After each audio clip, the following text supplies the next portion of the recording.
Qui Parlamento, l'attualità politica dalla viva voce di deputati e senatori. Va ora in onda l'altra metà della radio, parità di rassegna. Conduce Laura Ravetto.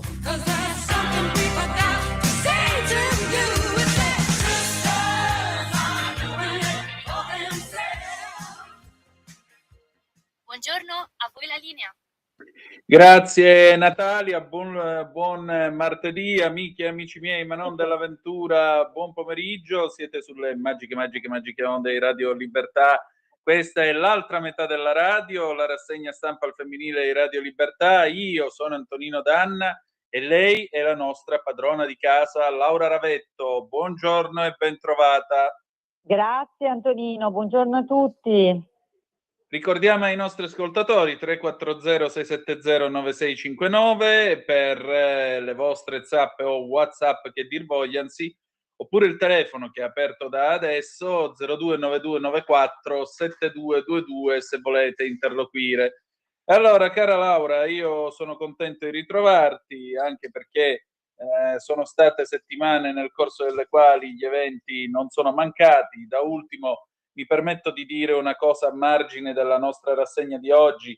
Ieri si è saputo che il governo australiano ha concesso l'asilo politico alle 5 calciatrici iraniane che, andate a giocare una partita in Australia, non avevano cantato l'inno e avevano fatto il gesto internazionale, quello sulle violenze, direttamente dall'autobus. La gente è riuscita a fermare l'autobus, le ragazze sono riuscite a scappare, e anche in virtù dell'intervento di Trump, questo con buona pace di chi lo accusa di essere un violentatore, eccetera, eccetera, grazie anche all'intervento di Trump, il governo australiano ha concesso l'asilo politico a queste 5 ragazze che quindi non torneranno in Iran e quindi non saranno violentate e uccise, perché da quelle parti funziona che prima di uccidere una donna va violentata, se no va in paradiso.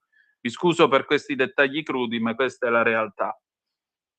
Laura, Sì, allora, sì, noi... appunto, Prego. A parte hai fatto benissimo a segnalare questo episodio che ci fa comprendere come sia abbastanza surreale che nel nostro paese si sia a discutere se l'attacco è o meno nel perimetro internazionale, per carità cosa sacrosanta da discutere, ma come se stessimo parlando dell'attacco a non un regime sanguinario, non a dei criminali che vorrebbero le donne uccise o segregate in casa, ma di fatto a una democrazia. Quindi ecco, si è un po' il dibattito, diciamo, in Italia si è un po' spostato dimenticando chi sono i protagonisti, diciamo, di questa guerra.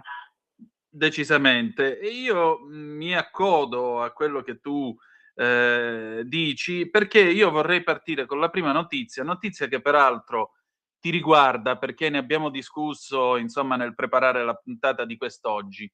Io vi porto adesso a pagina 3 dell'edizione del giornale D'Orso di Milano di stamattina e vi leggo questo pezzo, poi Laura avrà modo di illustrarvi ulteriormente la vicenda. Io la trovo assurda già così. Allora, dalla Francia il collettivo Nemesis, femministe di destra, ora abbiamo scoperto che ci sono le femministe di destra, censurate dal comune. La Lega, pericoloso distribuire patentini. Astrid, noi fasciste facciamo paura, diamo voce alle vittime degli immigrati. Il capogruppo della Lega, Alessandro Verri, aveva invitato appunto Astrid, la portavoce di Nemesis, l'aveva invitata ieri alla conferenza stampa per illustrare l'ordine del giorno con cui propone alla Giunta di promuovere nelle scuole milanesi moduli di educazione alla parità e contro la violenza di genere, ma la presidente del Consiglio Comunale Elena Buscemi ha negato la sala istituzionale, contestando la presenza di Nemesis. Il collettivo è nato in Francia nel 2019, in Italia è debuttata al Salone del Libro di Torino, conta una cinquantina di aderenti tra Milano e Torino. Se ne è parlato molto quando a Lione, il 23 febbraio, l'attivista 23enne Quentin Deranc, che faceva da scorta ad alcuni esponenti durante un sit-in, è stato picchiato brutalmente e ucciso da un antifa. La Lega non ha annullato la conferenza, ma ieri l'ha tenuta davanti a Palazzo Marino. Pensavamo di dare ad Astrid un benvenuto diverso, purtroppo questa è l'accoglienza del comune, contesta Verri, che parla di censura inaccettabile. La nostra era un'iniziativa trasversale su proposte contro la violenza di genere. Qualcuno pensa che solo se sei di sinistra puoi parlare di tutela delle donne. Nel 2023, sottolinea Astrid, c'è stato uno stupro al giorno a Milano, nel 24 quasi 2, cito fonti del Ministero. Non si può continuare così. È ingiusto negarci l'entrata in comune. Siamo un'associazione femminista. Facciamo paura? Spesso ci dicono che denunciamo solo gli stranieri e non è così. Non è colpa nostra se tanti reati vengono commessi da immigrati. Alla base ci sono grandi problemi economici e culturali. Spesso sono uomini che provengono da una cultura ultra patriarcale. La sinistra parla di patriarcato solo se riguarda i propri cittadini, se ne dimentica quando sono stranieri. Il consigliere regionale della Lega, Alessandro Corbetta, ricorda i 16 milioni di euro stanziati dal Pirellone per sostenere la rete dei centri antiviolenza e avverte: è vergognoso e grave impedire loro di parlare in comune sol perché non fanno parte del femminismo imperante di sinistra. Cosa fanno di tanto grave? Denunciano la connessione tra un certo tipo di immigrazione e le violenze contro le donne. In Italia il 43% di reati sessuali sono commessi da stranieri. Dire questo non è xenofobo e razzista, sono i dati e la situazione va affrontata. Un ragazzo francese è stato pestato e ucciso dall'estrema sinistra mentre stava difendendo la loro possibilità di manifestare pacificamente. Dare patentini di nazismo e fascismo, come ha fatto la Presidente del Consiglio, è pericoloso per la pace sociale, arma anche queste persone. Chiudo con una cosa aggiuntiva. Vorrei ricordare a chi ci sta ascoltando, specie le anime belle, vorrei ricordare che l'8 di marzo il collettivo Non Una di Meno, le transfemministe che manifestavano a Roma, hanno allontanato e cacciato le iraniane di Donna, Vita e Libertà. Vergogna. Prego, Laura. Io ti dico com'è andata. Sì. Io dovevo incontrarle io queste ragazze insieme a Verri, perché dovevamo presentare insieme una mia proposta di legge, perché erano interessate alla mia proposta di legge sul cyberstalking, con particolare riflesso anche alla presenza in rete, diciamo così, di sacche di aggressione precisa. E era questo convegno, per questo convegno Verri aveva chiesto la sala consigliare. Il sindaco Sala e quindi chi per lui del sindaco aveva dato la sala.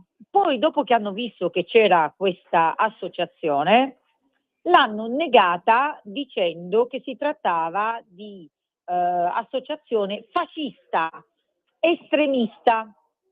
Anche io ti dico tutto come è andato perché non ho nulla diciamo da nascondere. Poiché non le avevo mai incontrate, ho detto a Verri, non pretendo di fare l'aggressiva etichettando diciamo, la sala del comune, perché non le conosco, quindi faccio una verifica sull'associazione, le voglio incontrare, cerchiamo di capire. E così ho fatto. Loro ieri hanno protestato giustamente davanti al comune, e perché è stata una negazione di libertà d'espressione, e io però nel pomeriggio le ho volute incontrare e le ho sottoposte a un fuoco di fila di domande, perché tu sai che dopo 20 anni ho una certa esperienza, no? Nel comprendere se uno è un estremista o se uno si limita a dare dei dati di realtà. E ti assicuro che mi hanno solo dato dati di realtà, cioè loro di fatto affermano ciò che io dico ormai in aula da mesi, cioè che per esempio in Italia su un 8,9% di popolazione i reati, diciamo così, di violenza sessuale scrivibili per il 42-43% degli immigrati. Cioè, non significa dire che tutti gli immigrati sono dei potenziali stupratori, però significa prendere atto che c'è un tema che non può essere negato. Loro fanno la stessa cosa in Francia, cioè loro per esempio pretendono che venga indicato l'etnia del soggetto che ha compiuto, perché in Italia si è molto restii a dire l'etnia perché si ha paura, no, è razzismo, no, semplicemente vogliamo sapere chi entra nei nostri paesi. Quindi io ieri ho rilanciato con queste ragazze, cioè ho detto non è forzatura, ma la Camera sì, e che Laura, ti chiedo scusa, mettiti in una posizione, insomma, da cui si sente meglio Sono in perché non riusciamo a aula, sentirti. sono in Ecco. aula e quindi essendo in aula posso cercare tutte le posizioni, ma spero che adesso mi sentiate meglio, ma Sì, ora è meglio, comunque vai è pure. sempre un po' disturbata l'aula perché chiaramente ci sono tante persone che parlano al telefono. Dicevo, non so fin dove mi abbiate sentita, dimmi Stai tu se dicendo mi hai del seguita. 43% e della collaborazione con l'associazione francese. No, che loro fanno la stessa cosa in Francia, cioè loro verificano quali siano le etnie degli stupratori per fare, diciamo, una sorta di verifica sulle percentuali di immigrazione irregolare rispetto ai reati di natura sessuale, che onestamente è una cosa assolutamente legittima. Prende atto in Europa.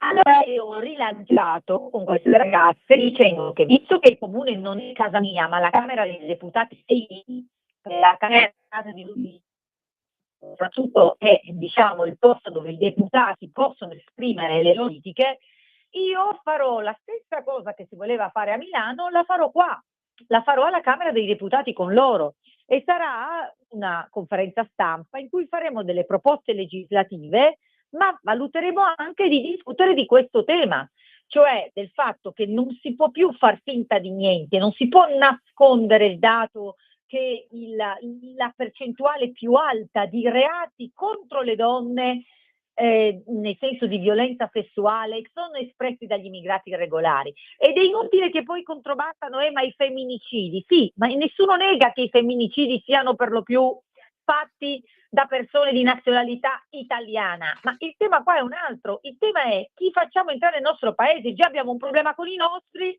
chi stiamo facendo entrare?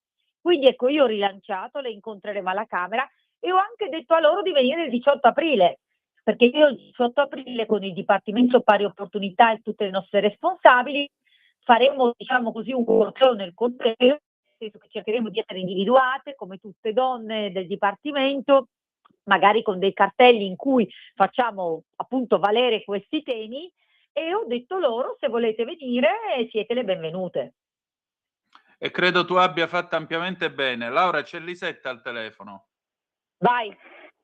Sì, Buon buongiorno a tutti e pomeriggio. due. Vado su un argomento un po' più allegro. Vai, Lisetta. Prego. Allora, anche la neve è donna, ragazzi. L'8 marzo delle Olimpioniche italiane, visto che è passato solo 2 giorni dalla festa della donna.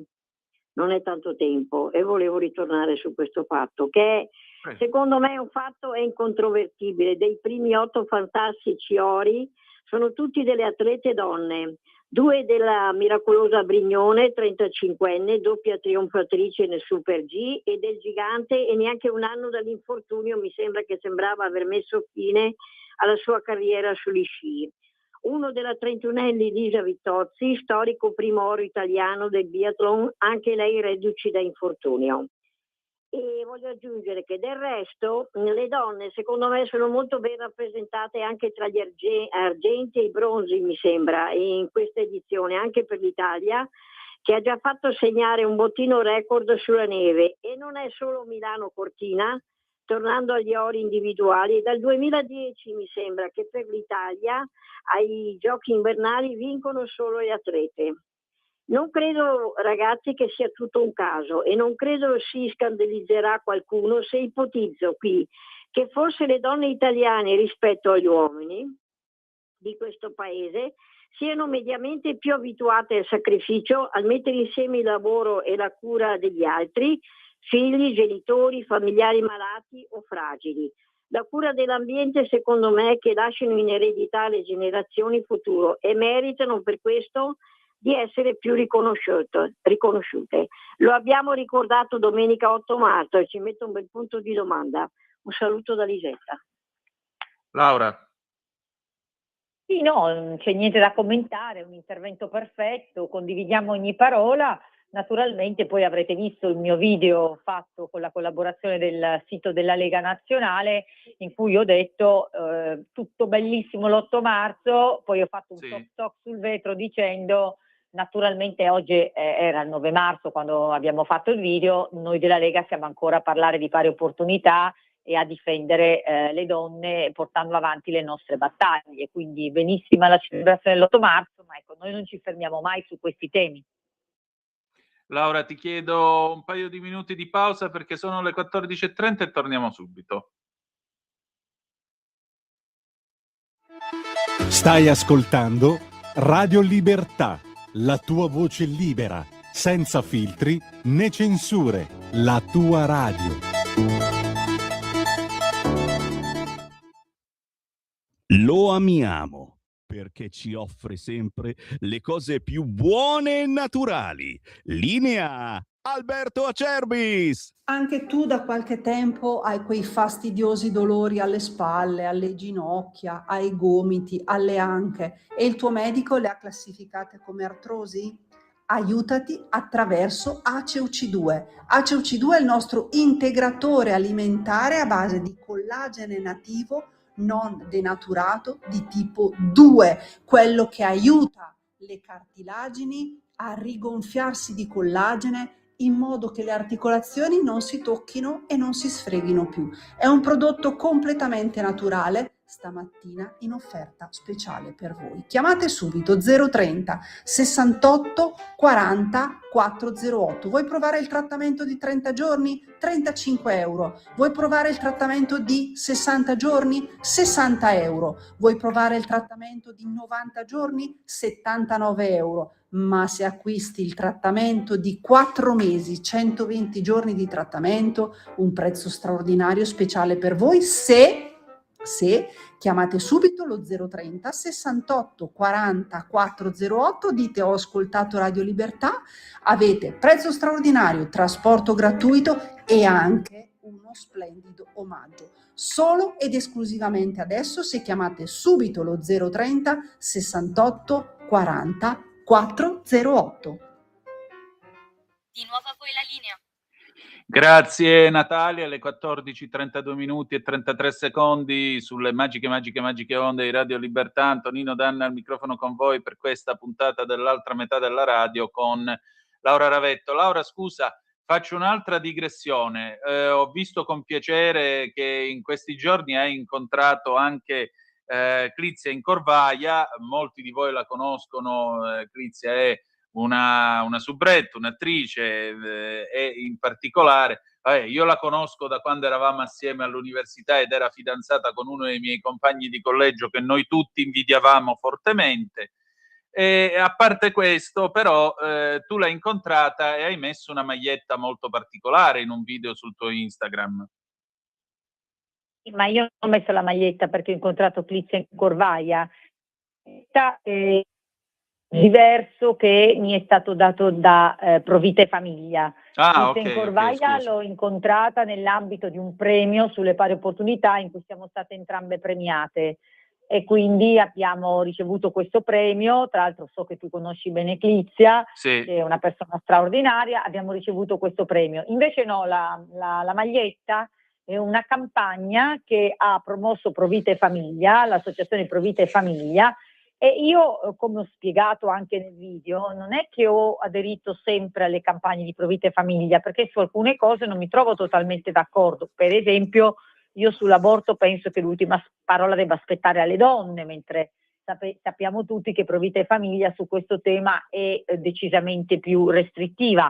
Però su questa campagna la condividevo totalmente perché di fatto è una cosa che anche qui noi stessi diciamo sempre, sia in radio sia in aula, e cioè una cosa da vocabolario, che la donna è una persona adulta di sesso femminile, che è una cosa scontata che però purtroppo nel dibattito attuale non è più così scontata, perché io e te per primi, Antonino, abbiamo dovuto commentare tutti questi tentativi di questa cultura cosiddetta woke che tende a voler affermare che a seconda di come ti svegli al mattino puoi sentirti uomo o donna, teorizzando la fluidità dei generi, eccetera, eccetera, eccetera, con l'unico risultato di andare a negare poi i diritti delle donne, perché come diciamo sempre, poiché solo la donna è donna, cioè solo la donna donna è soltanto chi è nato femmina, perché è l'unica che può fare figli e rimanere incinta, e questo è il tema. Cioè, perché lo diciamo? Perché rimanere incinta è una gran bella cosa,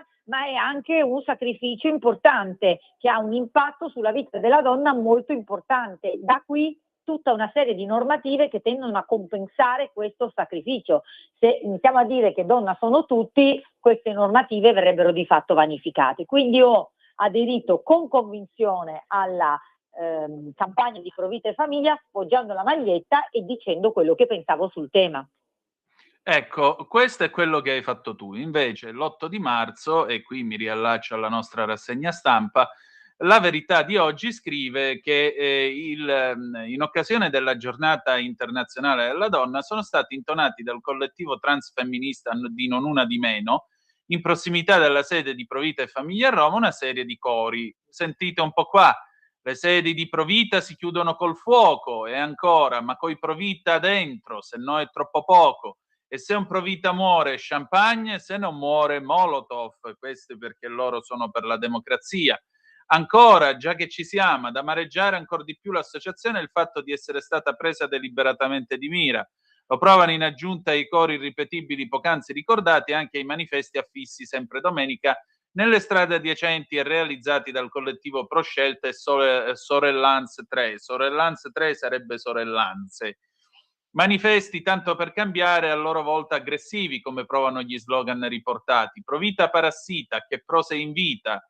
Ancora, donna, chi ce se sente, con tanti saluti alla maglietta di Pro Vita. Trans, il vostro peggiore incubo. Pro Vita, prepotenti omofobi contro la vita e la libertà di tutti, o di tutte sarà col 3. Parole anche qui che se fossero state rivolte a qualsiasi voglia sigla cara all'intelligenza avrebbero destato scandalo. Invece contro i pro-life a quanto pare tutto lecito. Aggrava tutto ciò anche il fatto che quanto avvenuto domenica abbia già dei precedenti. In particolare si allude qui al gravissimo attacco del 25 novembre del 2023, quando i collettivi transfemministi, sempre loro, dalle parole passarono ai fatti lanciando un ordigno all'interno della sede di Pro Vita dopo aver sfondato le vetrine. Solo per un caso fortuito non andò tutto a fuoco. In quell'occasione Jacopo Coghe, portavoce dell'associazione, si era detto scosso da questo vero e proprio atto terroristico volto a intimidirci. E da dove arrivano ovviamente le parole di solidarietà quella volta? Come sempre Giorgia Meloni, Matteo Salvini, Alfredo Mantovano, Maria Elisabetta Alberti Casellati, persino Giuseppe Conte. Chi è che non espresse la solidarietà? Elly Schlein e Maurizio Landini. Questo tanto per. Insomma, Laura, come vedo, democrazia è tutto quello che vogliono loro. Ma sì, ma poi è un po' come vale anche per la questione dell'associazione delle femministe di destra, no? I patentini di chi è buono e cattivo, di chi sta nel bene e chi sta nel male, insomma sono cose, ripeto, già viste. Credo che però ci sia una consapevolezza ormai in tutta Europa che queste argomentazioni non reggono più. Credo anche che la situazione che abbiamo di inverno demografico stia facendo capire alle persone che le donne vanno tutelate anche e soprattutto in quanto madri. E anche qui precisiamo per quei pochi di sinistra che magari ci ascoltano, non stiamo dicendo che le donne devono essere chiuse in casa a fare le madri, stiamo dicendo che va riconosciuto il ruolo della maternità, perché altrimenti gli stati non andranno avanti.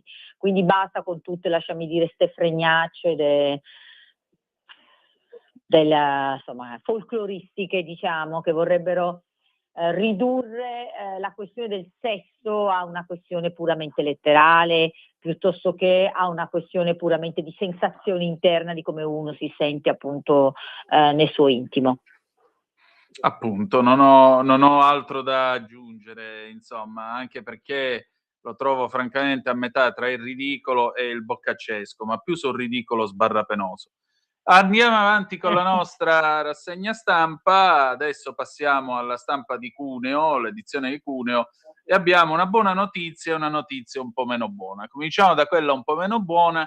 Questa è la storia di Cecilia che spiega la fine dell'incubo, il controllo non è amore, anni di botte e violenze anche sessuali, ma l'inizio è l'abuso psicologico. Dopo un'esperienza così si può tornare a fidarsi solo se c'è sicurezza, dice lei. Cecilia usa le parole con precisione, rapporti non consensuali. Se dicevo di no, lui non contemplava proprio questa possibilità. Aveva una frase: chi non mangia in casa è perché ha mangiato fuori, come dire se non vuoi allora c'è un altro, quindi si imponeva. La violenza fisica e sessuale arriva quando lei smette di essere sottomessa, quando ha cominciato a dire se non ne ho voglia, non ne ho voglia, tutto è degenerato. Le minacce di morte sono il momento che separa il prima dal dopo, me l'ha detto chiaramente, io ho pensato è capace di farlo. Non è una fuga improvvisa la sua, c'è bisogno di un piano preparato con l'aiuto di un'avvocata, un assistente sociale, alcune amiche fidate. Mi dissero muoviamoci per gradi, ho trovato un alloggio e all'inizio l'ho preso come studio. Ho portato dentro le cose un po' alla volta, ho comprato una cucina, ho preparato il terreno. Quando parte la lettera di separazione lui reagisce con furia, mi disse questa sera aggiustiamo i conti. Io mi rifugiai nel nuovo alloggio, rimasi chiusa lì 3 giorni, avevo paura. La mia vicina era pronta a chiamare le forze dell'ordine in caso di necessità. Quando si scatenava la violenza, mia figlia chiamava i carabinieri. Incominciano le audizioni, i figli vengono ascoltati separatamente. Mia figlia è stata una roccia, ha raccontato tutto con lucidità, anche la violenza sessuale che io non avevo avuto la forza di dire subito. Lui viene condannato e sconta una pena in carcere. La giustizia arriva ma non cancella tutto. Non mi sono costituita parte civile, non volevo una guerra sui soldi, volevo solo un tetto sulla testa e la possibilità di lavorare, il resto l'ho lasciato andare. Oggi Cecilia è libera, ma prudente. Non vado a fare passeggiate da sola, tengo profilo basso, i ragazzi non gli raccontano nulla di me. Non è paranoia, è esperienza. La ferita più grande non è quello che ha vissuto lei, è ciò che i figli hanno respirato. Dopo la violenza c'è un altro passaggio delicato, le nuove relazioni. Ti chiedi, si può tornare a fidarsi? Tante volte arrivo fin lì e poi mi dico sto bene da sola. Cecilia racconta di un uomo conosciuto tempo dopo in un gruppo di camminata.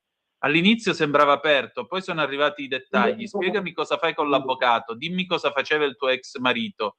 Ti porto io da un legale che conosco. Io dicevo no, sono cose mie. La gelosia si infilava nelle pieghe quotidiane. Ma c'è anche un'altra esperienza diversa, un uomo che mi ha aiutata concretamente, senza invadere, senza chiedere di sapere tutto, senza punirmi se dicevo di no. Ho capito che la differenza non sta nel comportamento ideale, ma nel rispetto del confine. Cecilia oggi parla di bandiere rosse e bandiere bianche. Quelle rosse, l'adulazione eccessiva all'inizio, la gelosia travestita da protezione, il bisogno di sapere tutto, decidere per te, la svalutazione della tua famiglia, delle tue amiche e del tuo lavoro, il no che non viene accettato. Le bianche, un uomo che rispetta il tuo tempo, che non ti isola, non ti mette sotto processo, non trasforma il dissenso in punizione. Fate attenzione agli adulatori, dice, quelli che partono con sei uniche e speciale e poi pian piano ti chiudono il mondo intorno. E cultura è l'idea che un no non basti, che il controllo sia amore, che la gelosia sia passione. E aggiunge, fare denuncia non è solo dolore, è anche esporsi. Per questo serve una rete. Senza le mie amiche, senza le professioniste non ce l'avrei fatta. Eccoci. Vediamo un attimo se riusciamo. Allora, Eccoti. no, io ti sento benissimo, sei tu che forse non mi sentivi. Allora, sì, a parte il fatto che io sono di Cuneo e questa vicenda è dimostrazione che anche in città tranquille, come la città dove sono nata io, con un livello culturale molto alto, di persone molto serie, legate alla secretità, alla tradizione, quindi purtroppo ci sono anche situazioni come queste, quindi è difficile anche accettare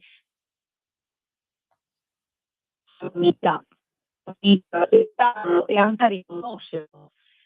Di questa storia che cosa mi colpisce? Mi colpisce prima di tutto la lucidità e il coraggio di una donna che si espone in una città di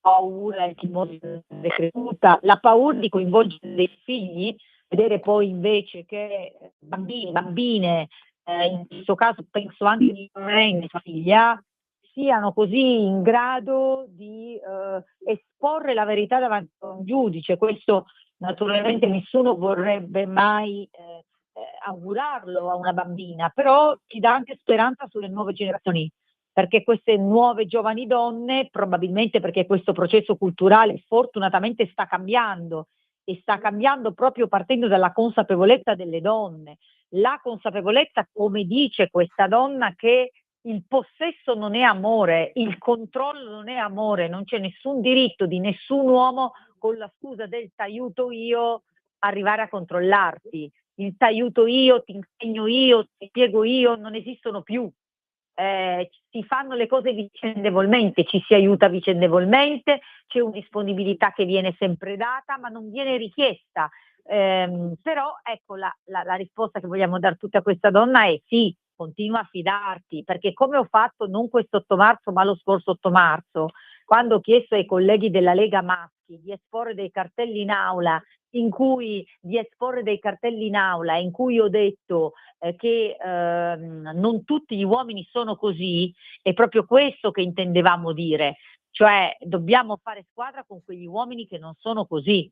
Quindi noi donne dobbiamo continuare a fidarci e gli uomini affidabili devono iniziare a farsi riconoscere, smarcandosi da questi uomini che hanno un'idea della donna sbagliata, perché magari queste conversazioni si hanno negli spogliatoi della palestra tra maschi, quindi tra uomini ci si riconosce, quindi bisogna iniziare a isolare questi soggetti. Decisamente, decisamente. Senti, passiamo invece alla buona notizia che arriva da Cuneo. Il lavoro delle donne, i dati rilevano una buona occupazione femminile, ma ci sono salari minori a parità di mansioni con gli uomini. In provincia il tasso di impiego rosa raggiunge il 75%, superiore alle medie nazionali e del Piemonte. Quindi questa notizia arriva sempre dalla stampa d'Orso di Cuneo. Anche in provincia di Cuneo, seppure i dati INPS e Camera di Commercio indichino una buona occupazione femminile, la piaga dei salari più bassi a parità di mansioni con gli uomini e contratti precari continua a non essere sanata, così come le condizioni avverse nel fare impresa. In Granda gli occupati sono 263.000, 115.000 donne, 148.000 uomini. Il tasso d'occupazione femminile raggiunge il 75%, superiore alla media del Piemonte e nazionale. Anche la disoccupazione è molto contenuta. Nel 2024 si contano 4.000 disoccupati, un dato analogo a quello degli uomini, con un tasso complessivo intorno al 2,7%, tra i più bassi in Italia. Le donne lavorano soprattutto come dipendenti. I lavoratori dipendenti nella provincia sono oltre 229.000, di cui 95.000 donne e quasi 98.000 uomini tra i lavoratori italiani, a cui si aggiungono più di 12.000 lavoratrici straniere e oltre 23.000 lavoratori stranieri. Molte donne sono impiegate in servizi, commercio, sanità e assistenza, mentre una quota significativa lavora nel settore domestico. Un elemento che caratterizza fortemente il lavoro femminile è la diffusione del part-time. In provincia il 21,9% dei dipendenti ha un contratto a tempo parziale, ma la differenza tra uomini e donne è marcata. Quasi il 40% delle lavoratrici è part-time, contro appena l'8,3% degli uomini. Le assunte con contratto stabile sono state 6.100, gli uomini oltre 9.200. Le forme contrattuali più diffuse restano però quelle temporanee. Oltre 11.800 assunzioni femminili a tempo determinato, più di 5.500 stagionali, oltre 6.400 tramite somministrazione. Tra le lavoratrici straniere in particolare crescono le assunzioni a tempo determinato, mentre diminuiscono quelle stabili. Il punto però più critico sono le retribuzioni. Anche in provincia le donne continuano a guadagnare meno degli uomini a parità di mansioni.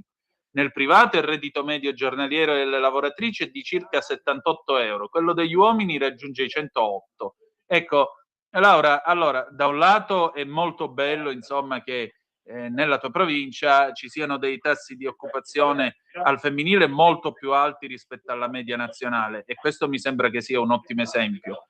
Però vedo che a qualunque latitudine di questo paese, e forse su questo ci dovrebbe riflettere la signora Schlein, anziché occuparsi di salario minimo bisognerebbe occuparsi di gender pay gap, cioè della differenza di retribuzione tra un uomo e una donna. Sì, allora intanto grazie per questa attenzione alla mia provincia, perché questa notizia conferma quello che ti dicevo prima, che è una provincia molto evoluta. Però sì, hai ragione tu, questo riguarda soprattutto la Schlein. Come ho detto ieri in aula, parlando dei congedi paritari, no? Io ho detto adesso la sinistra la fa facile, no? Il congedo paritario di fatto l'abbiamo introdotto noi, non hanno fatto niente in merito. Ricordiamo a chi ci ascolta cos'è il congedo paritario, cioè la possibilità che anche il padre rimanga a casa con il figlio o la figlia. e adesso la sinistra si fa bella, essendo all'opposizione, non dovendo cercare le risorse, dice ah sì l'avete fatto però non basta, dovreste allungarlo, la Schlein fa le grandi promozioni su questo. Quello che non si sa del congedo paritario è che anche quando noi l'abbiamo introdotto, purtroppo viene scelto pochissimo dalle famiglie. Perché viene scelto pochissimo dalle famiglie? Perché è la mamma che sceglie di stare a casa col figlio e la figlia e non il papà? Perché le famiglie rinunciano al salario più basso, poiché il congedo paritario è l'80% del salario, cosa si fa? Si mantiene al 100% il salario del padre, che è più alto, e si rinuncia a quello della madre, ottenendo il congedo paritario per l'80%. Quindi, come ho spiegato in aula, il tema vero anche dei congedi parentali è la differenza retributiva, che le donne in questo paese guadagnano ancora meno, e questo è un tema per i sindacati di questo paese. Cioè noi della politica possiamo pure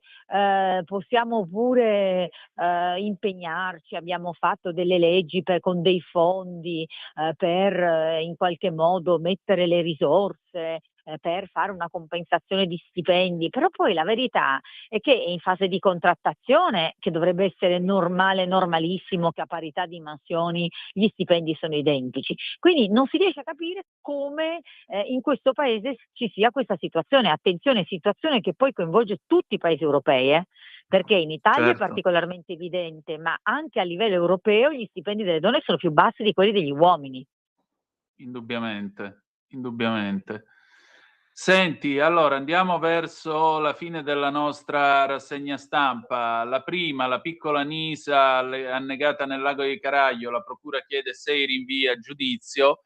La morte della piccola Nisa Murati, annegata nel biolago del bioparco Acquaviva di Caraglio. Per ora ci sono 6 richieste di rinvio a giudizio da parte della procura di Cuneo, i cui interessati sono gli stessi iscritti nel registro delle notizie di reato lo scorso agosto, quando la sostituto procuratore Alessia Rosati dichiarò la chiusura delle indagini preliminari sulla tragedia. Nel frattempo, cioè dall'estate a oggi, non è accaduto nulla che abbia fatto cambiare ipotesi all'APM. La decisione ora passa al GUP, che dovrà decidere in un'udienza se rinviare o meno a giudizio gli indagati. Se l'esito sarà in linea con le richieste della procura, gli imputati e le imputate potranno scegliere di andare a dibattimento, optare oppure per il rito abbreviato a porte chiuse. L'annegamento risale al 17 luglio del 24, la bambina partecipava a una gita dell'estate tra ragazzi della Valstura organizzata dal parroco di De Monte. A un certo punto qualcuno si accorse della sua assenza, sulla riva restavano solo le ciabatte. Le ricerche iniziano tra animatori e personale del parco, ma i soccorsi vengono chiamati solo più tardi. Saranno i sommozzatori a ritrovare il corpo della bambina sul fondo del lago, a circa 2 metri di profondità. Aspettiamo insomma che la giustizia faccia la sua parte, che dobbiamo fare. Sì, in realtà questa è una notizia che sinceramente non mi era sfuggita che l'avessi messa in rassegna stampa, onestamente ho avuto già difficoltà a leggerla, ho avuto difficoltà anche a risentirla. Io credo che per rispetto della famiglia Sì. una tragedia così grande non necessiti di alcun commento. Speriamo venga fatta giustizia, e comunque la giustizia non basterà per questa madre e questo padre, quindi Decisamente. Chiudiamo con la good news, ne abbiamo 2, andiamo con la prima. Alessandri, abilitazione posticipata per stare col figlio, il provveditorato prima conferma il no, poi si adegua, è diventata mamma, sarà anche prof, Caterina vince la sfida con la burocrazia. Che cosa è successo? È successo che nel 25 Caterina ha superato il concorso PNRR2 per entrare di ruolo, sta portando avanti una gravidanza a rischio e non se la sente di frequentare il corso abilitante. Data la situazione, chiede al provveditorato di posticipare il corso, indispensabile per poter avere la cattedra e non avere più preoccupazioni riguardo alla maternità. La sua richiesta è stata respinta perché non contemplata dalle norme. L'insegnante ha scritto alla Premier, ai ministri dell'istruzione e dell'università per sollevare la questione. E allora che cosa è successo? È successo che il ministro dell'istruzione Giuseppe Valditara avrebbe sbloccato la sua situazione. L'appello alla Premier Giorgia Meloni, scritto l'8 marzo, aveva colto nel segno. Sono contenta, resto in attesa di conoscere le nuove disposizioni per risolvere il mio caso, che è anche quello di altre mamme in congedo parentale facoltativo. ma solo a sera e dopo un'intera giornata di smentite e conferme, nel bel mezzo di un cortocircuito istituzionale che ha coinvolto il Ministero e l'ufficio scolastico del Piemonte, ha potuto tirare un sospiro di sollievo. Quindi è intervenuto il ministro Valditara che ha sbloccato la situazione. Il direttore generale dell'USR Piemonte, Stefano Suraniti, chiarisce: abbiamo contattato la docente invitandola a presentare all'università un'istanza completa e motivata per chiedere il rinvio. Nel frattempo abbiamo sentito la stessa università in modo da facilitare l'accoglimento della sua domanda. L'USR Piemonte ha l'interesse a garantire massima tutela alla maternità e genitorialità per tutti gli istituti normativi previsti, come testimoniano negli ultimi mesi 2 casi precedenti riguardanti proprio l'astensione facoltativa, ed è sempre disponibile ad agevolare il rapporto dei docenti con le università, che di fatto sono titolari del percorso formativo abilitante. Considerato l'inizio del percorso abilitante previsto tra poco, sono fiduciosi in una soluzione positiva in tempi molto brevi. Insomma, qualcuno ogni tanto ci ascolta quando parliamo di madre e di maternità. Sì, ma soprattutto grazie Caterina perché hai lottato per tutte le donne nella tua stessa situazione. Quello che dicevo prima, no? Bisognerà mettere la donna come madre al centro. Mettere al centro significa consentirle di fare carriera e superare gli esami senza che la maternità diventi un problema. Se no, quali donne affronteranno una maternità se il messaggio che viene rimandato dalla società è: però attenta, perché se poi rimani incinta e dei problemi con la gravidanza sono fatti tuoi. Noi non possiamo certo sopperire cercando di aiutarti nel percorso. Quindi benissimo che Valditara e la Premier Meloni abbiano ascoltato, però questa deve diventare la regola. Cioè, mi hai detto che c'era una docente donna, quella stessa docente donna avrebbe dovuto chiamare, secondo me, per ottenere delucidazioni. Cioè bisogna iniziare, perché la cosa deve partire anche dalle altre donne, bisogna iniziare a porsi il tema. Però una bella notizia e davvero grazie Caterina. Decisamente. Chiudiamo infine con la verità, l'intervista a Vanna Pironata e Alberto Tagliaferro.